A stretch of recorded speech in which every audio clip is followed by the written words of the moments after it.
I have to talk about facts because I think it's important. I think that they are nervous because we are at the top of the table. So I want to be clear that I don't want to play mind games too early. I think that they want to start. So I was taking some facts, and then it will be easy to talk about this.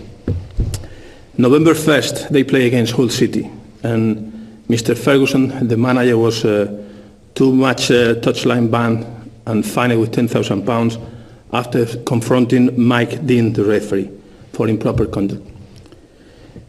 We started the respect campaign, and we started with the sending off of Mascherano in Old Trafford for Mr. Bennett. That was the referee that when they play against Wigan couldn't see the handball of Ferdinand. He didn't give a penalty, and they won the game, and they won the title in this game. I think it's the same referee that will be in the game that they have in hand against Wigan. During the respect campaign, Mr. Ferguson, and it's a fact, he was charged for the FA with improper conduct after comments made against Martin Atkinson and Kit Hackett. Martin Atkinson, the referee. He was not punished. He's the only manager in the league, in the English league, that cannot be punished for these things. After he was talking about the futures, 2 years ago we were playing a lot of early kickoffs on Saturday morning away, while United was playing on Sunday, and nobody was saying anything. Now he's complaining about everything, everybody's against United. The second half of the league, they will play at home against all the teams at the top of the table, so I think it's a fantastic advantage. But in Christmas time, I don't know why, United play the 29th instead of the 28th as the rest of the teams at home. And we will play away against Newcastle after to play against Bolton, 42, 44 hours. So he was not complaining this day. He was not thinking about this.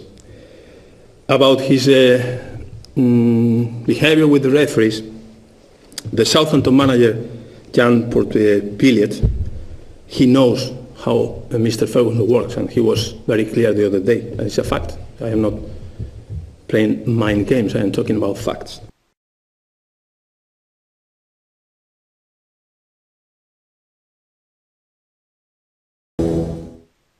And now, with David Moyes been there for 5 years now, he's built a club, he's built a good football club. And irrespective of what Rafa Benitez says, they are a big club. I mean, he called them a small club, which just points to his arrogance. But David Moyes is building a big club, and the evidence is there. A young squad will get better. The young players he's got in the team, allied to the ones he's brought in, are all of a good young variety. So I think, great job. I think my problem for Sunday is we're facing a very hungry team, because David has to win a trophy, and that's the way he's feeling. I know he's feeling that way. And this is a big opportunity for him to win this game on Sunday.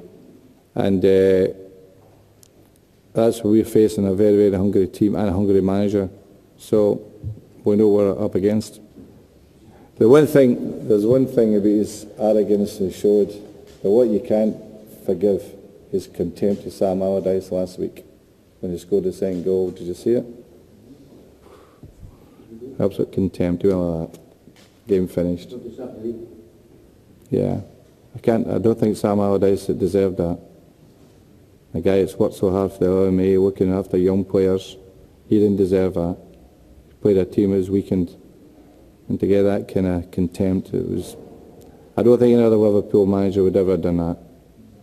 But he's beyond the pale.